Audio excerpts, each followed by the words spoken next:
Hello everyone, this is part 2 of the last chapter, which is framing the constitution.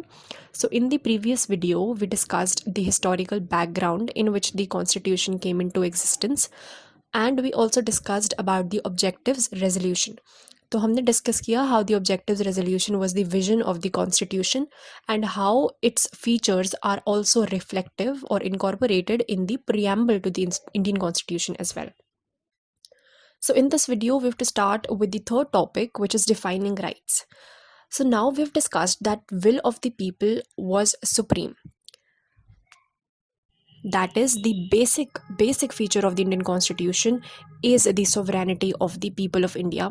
All the power of all the organs of the government have been derived from the people themselves.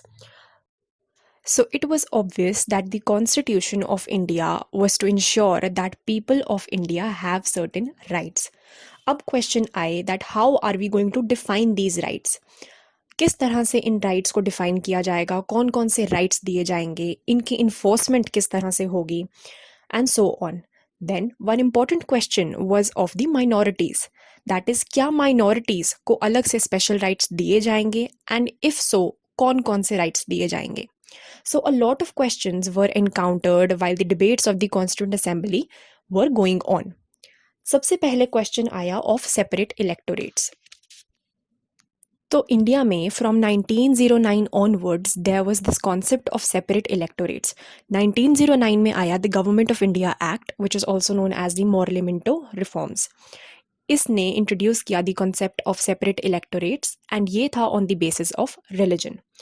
So now what is separate electorates? So when elections are held, the entire territory of the country is divided into constituencies, right?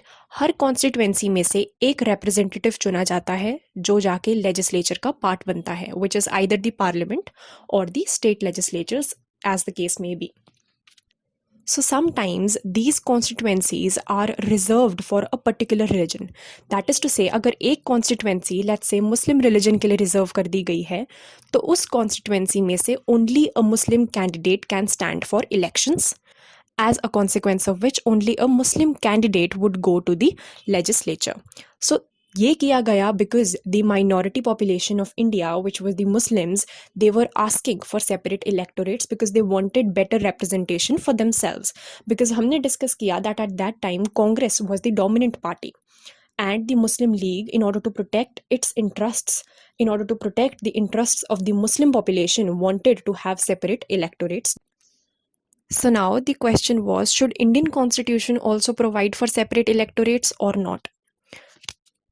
So we will see the various arguments which were put forth in order to support this contention, and certain arguments which were in opposition to this contention. So now the term minority has separate connotations, which means a minority can either be religious minority, linguistic minority, economic minority, social minority, and so on. So we will discuss about each of these minorities and how safeguards were provided for each of them. Starting with the question of separate electorates on the basis of religion, there were certain proponents of the fact that there should be separate electorates, one of whom was B. Pokhar Bahadur. He was an ardent supporter of the fact that there should be separate electorates. According to him, only separate electorates would ensure that the minorities, the religious minorities, had a meaningful voice in the governance of the country.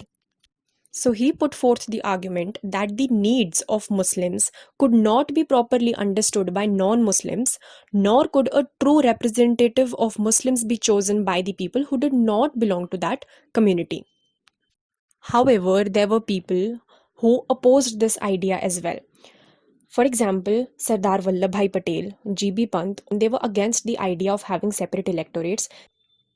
So according to most of the nationalists, separate electorates would result in civil war, that is war within the country among different communities, riots and violence, because it would result in disharmony and disunity among the people of India, right?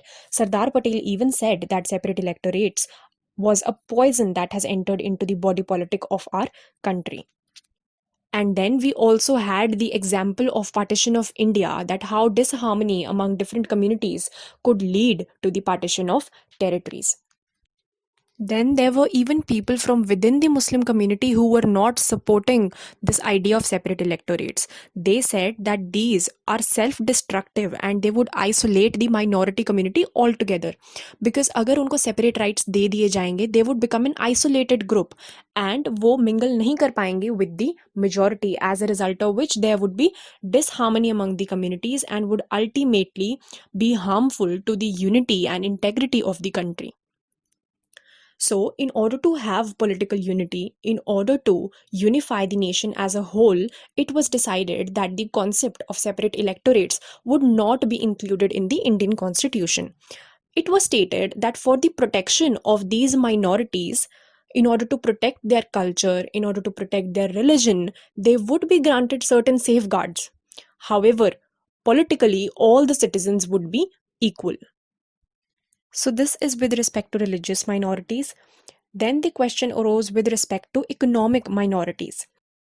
Certain leaders like NG Ranga stated that the term minority has to be interpreted with respect to economic terms.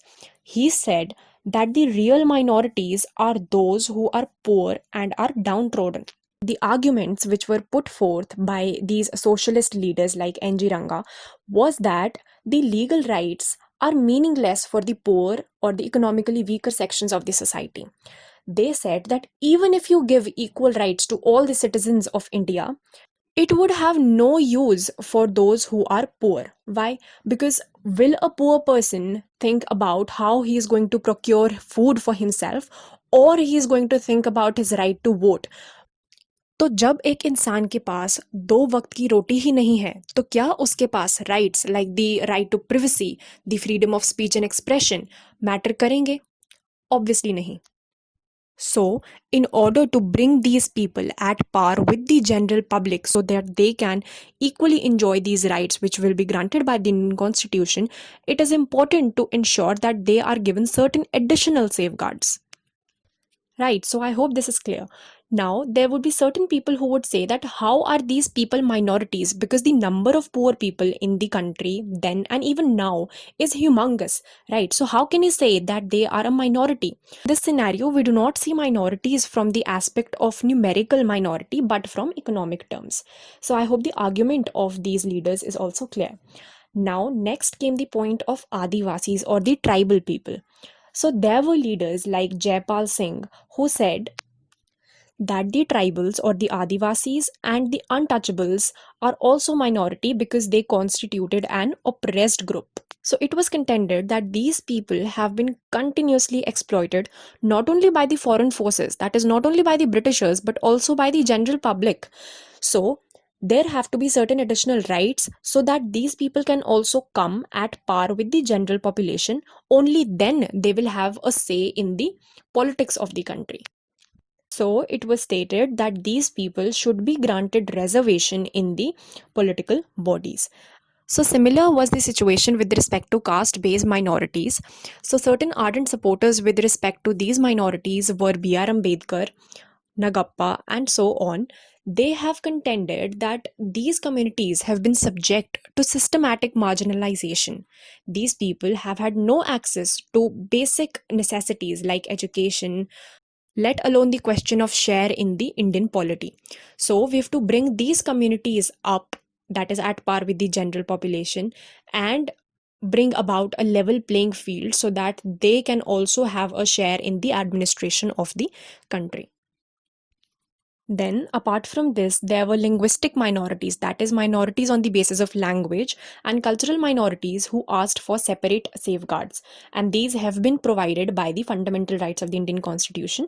There are Articles 29, 30, which provide for the same. Then, women as minority was also a question which was raised in the constitutional debates. So, there were certain proponents like Hansa Mehta of Bombay who defined women as minority on the basis of gender. They said that it was important that women are also ensured equality and justice. So, all of these arguments were extremely important in understanding the question of rights in the Indian Constitution.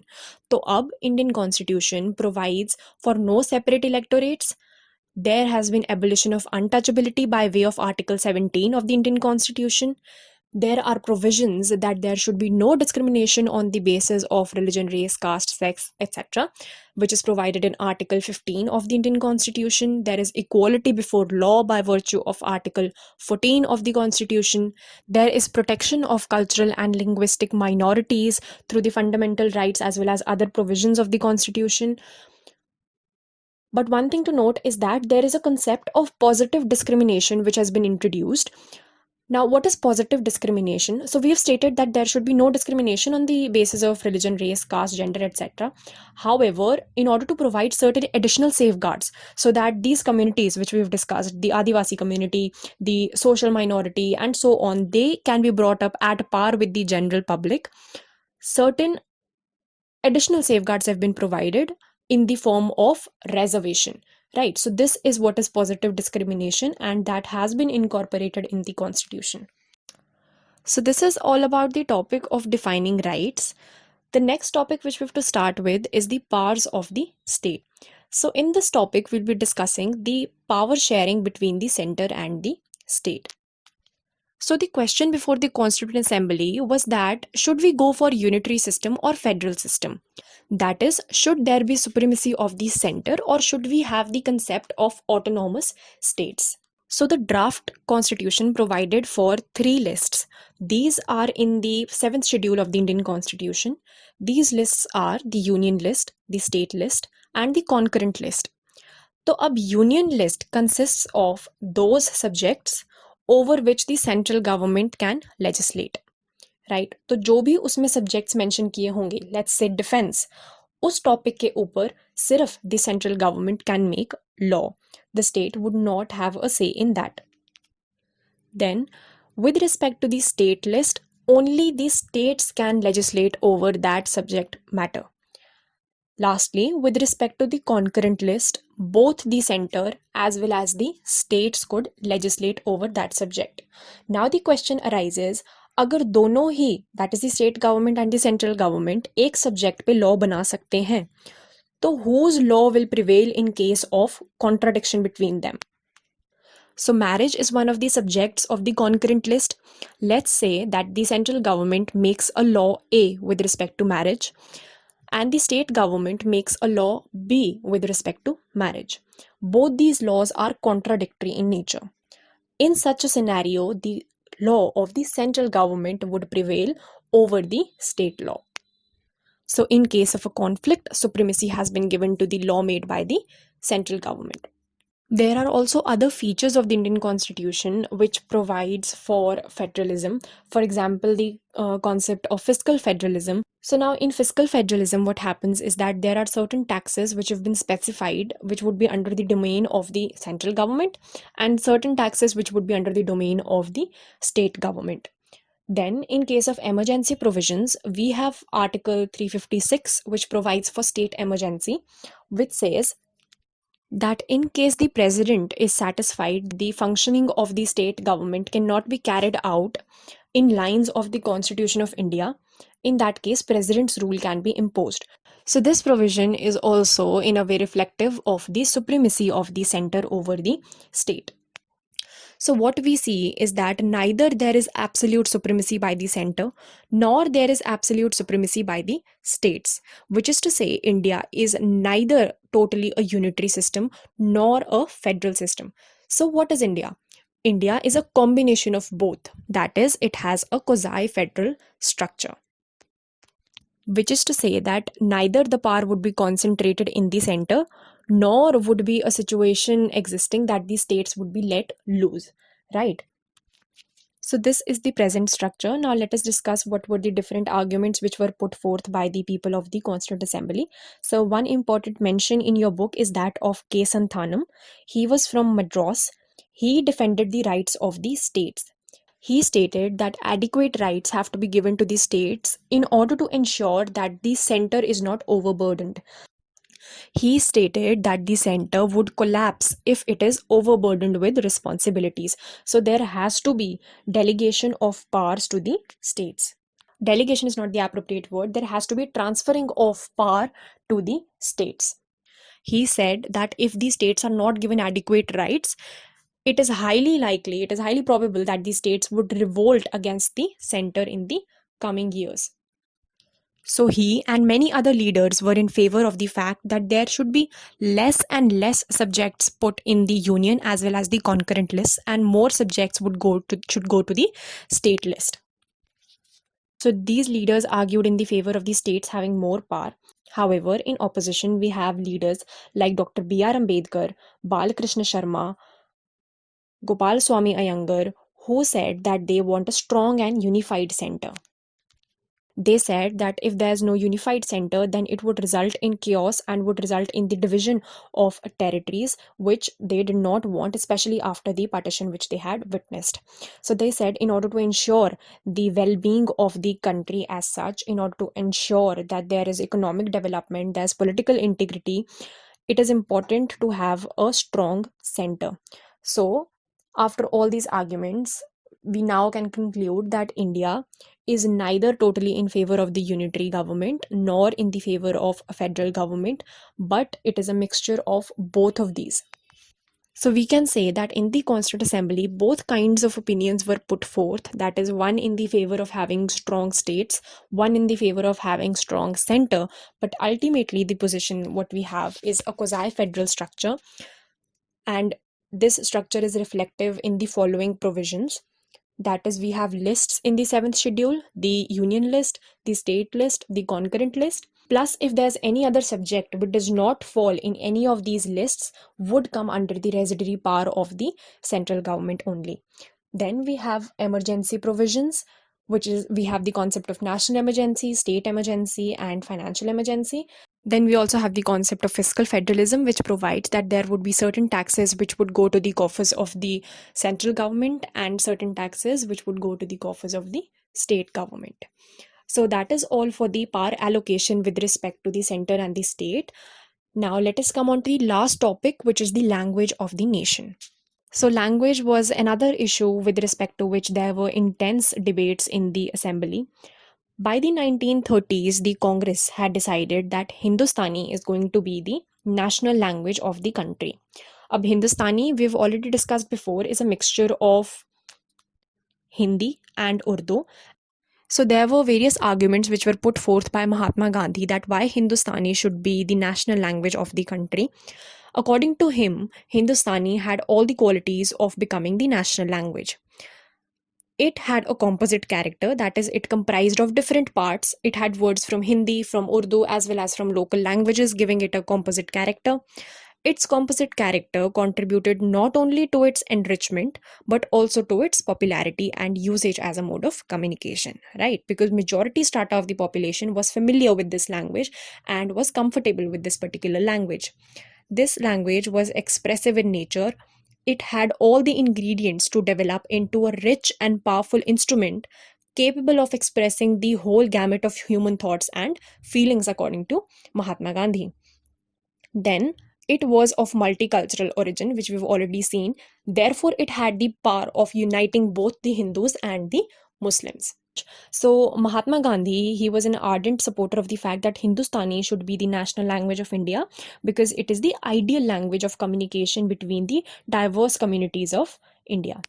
However, what happened is that from the end of the 19th century, with the growing communal conflicts, with the growing disharmony among different communities, these languages, that is Hindi and Urdu, they also started growing apart.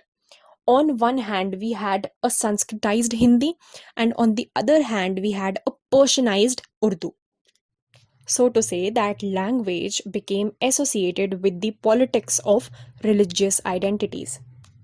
So the Hindu community identified with the Hindi language, the Muslim community identified with the Urdu language, and the composite character of the language was nowhere to be seen.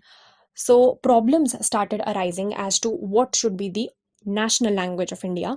So there were arguments which were put forth by various leaders. One person who was extremely vocal about the fact that Hindi should be the national language was Raghunath Dhulekar. He made a strong plea in favor of Hindi being the national language. He even stated that Hindi should be used as the language of constitution making. And when he came to know of the fact that there are certain people in the assembly itself that are not familiar with the Hindi language. He stated that these people are not worthy of being members of the assembly as such, and they should better leave. A lot many people of the assembly, they were particularly apprehensive of the tone which Dhulekar was using to support his case. Then we also have other people who were not in favor of making Hindi as the national language of the country. Particularly, we have the case of Srimati Ji Durga Bai, who stated that there is very strong opposition against making Hindi as the national language, particularly in the South.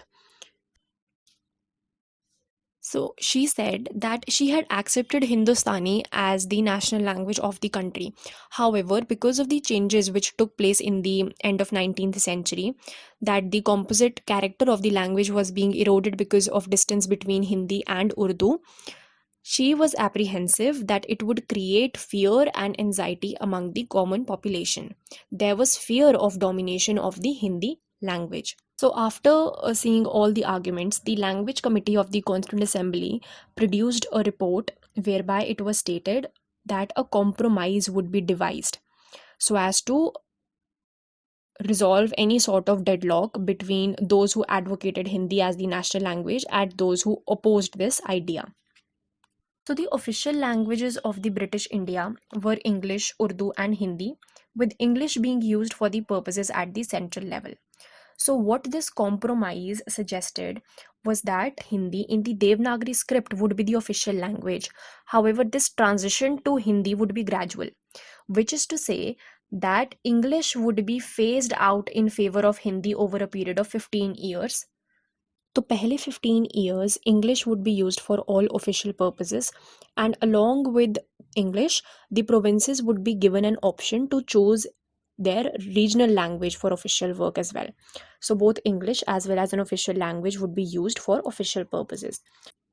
So one thing important is that these people used the term official language with Hindi and not the term national language. So there would be no national language. इसको use करने का purpose ये था that people who were against the idea of making Hindi as the national language, they could be satiated. So by devising this compromise formula, the spirit of accommodation was upheld, that is, interests of all the sections of the society were met. So at present, what the situation is that India has two official languages, which is English and Hindi. Both of these languages are to be used for the official purposes. And the 8th schedule of the Indian Constitution provides for 22 regional languages which have been recognized by the Parliament.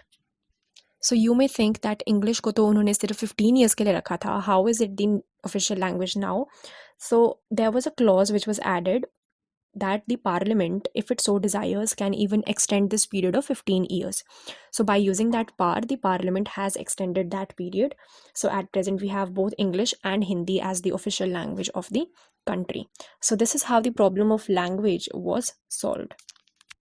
So we've covered the topic of language of the nation as well. So we see that the Constitution of India emerged through a process of intense debate and discussion.